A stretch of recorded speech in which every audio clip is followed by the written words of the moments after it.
You look like the pro and I look like the noob. You got that right. Okay, so we are gonna show you some tips and tricks to play Minecraft Survival, since we are veterans at this game. We've We're been old. both playing for over 7 years, right? That's right. Or, Almost 8. or about.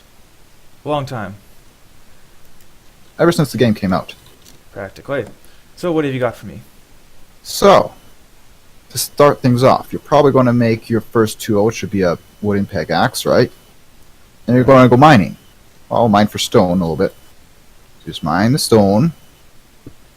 And at this point, coal is usually scarce. Right. So, if you have like no hunger, or like you're running out of hunger, you'll just make your stone pickaxe. And you're not going to use your wooden pickaxe ever again, really. So you just take some food, stick it in the furnace, and you can burn your wooden pickaxe. And Okay. it Oh, I see. is The for a wooden little pickaxe bit is of gone fuel. already. Yeah, Yeah. it's a little bit of fuel. It's enough Yeah. to cook one rabbit. It cooks one food. So for a tool that's useless to you, it's not a bad trade. Yep. I agree. Not bad at all. Okay, so for the second tip, it is to make a bed as soon as possible. Because once you have your bed made, if you sleep in it once, or even just right-click it, it sets your spawn there. So if you've traveled out far, and you don't want to travel back after you die, it's a good idea. So we just beat a couple sheep to death. Including this Oh, one he's here. looking at. He doesn't want to get killed. I know. Also, you no longer can mix and match the different colors of wool. They took that away some time ago. So you have to make sure you have all white or all gray or all pink or whatever color you have. So, just craft like this. Place your bed down and right click it. Now if it's nighttime, you're going to hop into the bed and you're going to sleep, and then it's going to be day. But it will also set your spawn. Ain't that right? That's right. And for this next tip and trick, I'll show you how to make charcoal, which is essentially the same as coal, but Ow. yikes. In Ow. case you can't find any coal and you need to make torches in order to properly mine and light up your base, you need charcoal. So you just punch a tree a bit.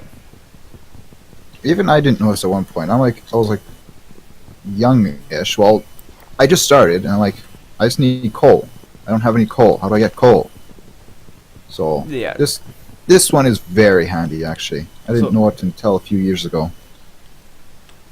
Also, since I'll be using wood as fuel, I recommend turning it into planks. It will last a lot longer. So you put the logs up on top and then you put the planks underneath. You watch it burn, and charcoal. Voila.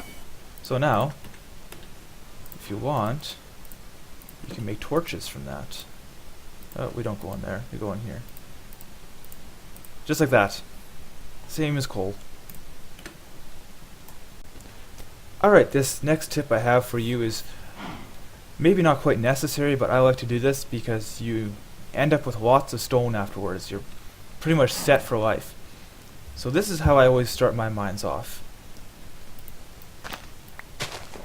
I make a big square, generally between 6 and 8 blocks wide and long. Just like a big cube. Something like this.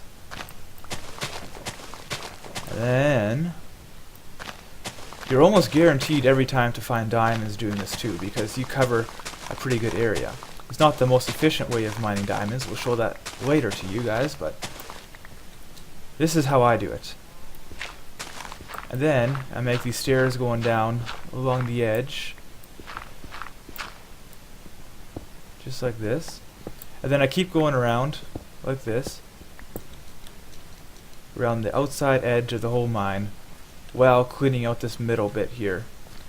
And at the end of it, you're left with thousands of stone and lots of ore. It's a very good way to start and spend your first couple days playing Minecraft. And then you also get a lot of mining out of the way, so you can work on more of the fun stuff, like killing monsters. Okay, and for this next tip I have for you is usually you need food right away, and you need cover, because there's lots of monsters that come out at night, and if you're not playing in peaceful mode, and you're not quite an expert at this game, you're probably going to die. Even if you are an expert, there's Endermen out there, they're going to wreck you. They're mean. Oh yeah. So, if you ever come across a village like that, you should head inside. That's convenient. Didn't even know there was a village right here. And they have farms like this. You can grab some wheat. They'll most likely have all of the plants that you can obtain in here, like all of the beetroots and carrots, so that's a good plus. Mm-hmm. Good for feeding pigs. And then you got also an abundance of seeds, so you can replant. And I also recommend replanting as soon as you can, because that will certainly help later. Now with this wheat, you can craft yourself bread, which is just putting 3 bread in a crafting table, and you'll make it pretty easy. 3 wheat in a or crafting three wheat in a crafting table, yeah. Also, they have blacksmiths, which will have a chest inside, and you can open that chest, and usually it's got some loot in there. Here they have a couple apples. You got a saddle, which is used for riding pigs and horses and whatever. They got horse armor in here and some obsidian. A thing of gold. And they have swords too. That's right. You took that out of there, didn't you? Maybe. And they have some lava if you want to dump that on your friend's head. And for the next one, we're going to show you how to make sure your house is completely monster-proof, because sometimes just lighting it up like this isn't going to be quite enough. There's creatures in here that can climb walls, and they're called spiders. So, either you have to put a roof on top, which sometimes is nice, but if you're making a starter place like this, I like to always have it open on top so I can, beat the crap out of monsters. So, shoot them. The best thing to do is to place out blocks like this. Since a regular spider, is 2 blocks by 2 blocks, they can't get through the 1 block area. Alright, for this next tip, Skipper's going to show us how his mining technique is done. That's right. So this technique is called strip mining. It's a very well-known technique around the older players. So it's basically the most efficient way to mine for diamonds or any ore that you need. So here's how it works. You have your main tunnel going through. So first we're at level 10. So that's important too, right? For getting diamonds. Yes. Ideally, actually, you want to be a little bit higher than that, just so lava can't reach you from here. Right, because lava is at number 10 as well, right? So you want to be at least 11 or 12. 12 is what I like to have it as. Don't put that right there, please. Okay, sorry. And so you make these little things. Now, you make these, I would say about 13, every 13 blocks, you make one of these. And that just maximizes your chance to find diamonds or anything like that. Like you go 13 blocks deep, or? No. You go 13 blocks this way. Okay. And then you do it again. Okay, because you're going in. Yes. So you go in 5 blocks from here. You can count that. And then you do that. You can do that 2 sides, and then you go over 2 and do it again. And this way you should be able to see if there's any diamonds there. Yes, because you can see either this one would have diamonds or this block would have diamonds. You could also do it one more over, but that isn't totally recommended. And you just do the same thing on the other side. And you can go for as long as you want, but I like to keep it a little bit not too long so you can maneuver around here easily. Yeah. So yeah, that's pretty much the most efficient way to find diamonds. There are plenty of more videos on strip mining that you can find with much more detail. But That will actually show you. that's just a basic version of how it's done. Yes, and that would show you much more of the, I guess, the science behind it, kind of. So. Okay, thank you very much. Okay, so for this next tip, Skipper's going to show us how it's done once he's done eating.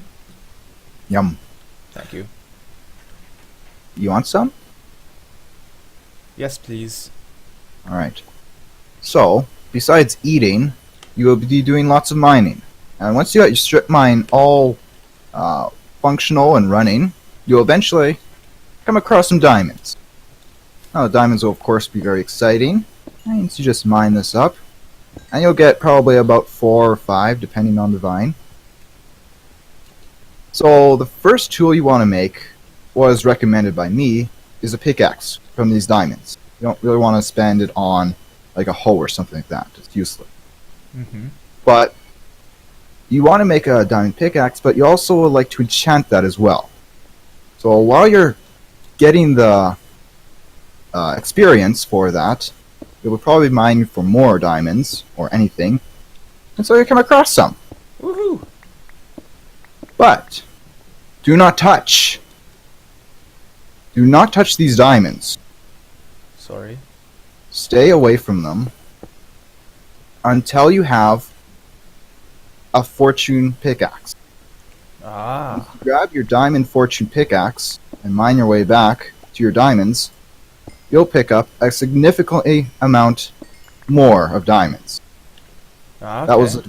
That was 4 ore, and I got 8 out of it. So you doubled it. So I doubled my value in diamonds. So all you need to do is just make yourself an enchantment table, some bookshelves, and you're good to go.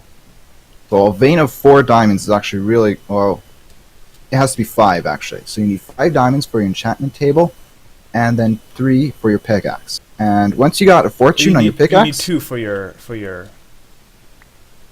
enchantment table. Right, that's what I said, isn't it? Or you said 5 for enchantment table and then 3 for your pickaxe. Well, I hope not. I can't hit you. Oh, you're in. I'm in creative mode. So okay. Once you got your fortune pickaxe, then you can really rake in the diamonds or anything. You can see. Look, 4. Pick those up. Yeah? Oh, that's just. Oh man, get those 2. See if I can get to half a stack. Oh yeah, look at that. Half a stack in 6 ores. Now there's a chance that you won't be able to get the fortune enchantment, but it's just a game to play. You have to gamble, and eventually you'll get it. And if you want more information on enchanting, we will make another video in the future showing you how to enchant properly. Stay tuned for that. Thanks, guys.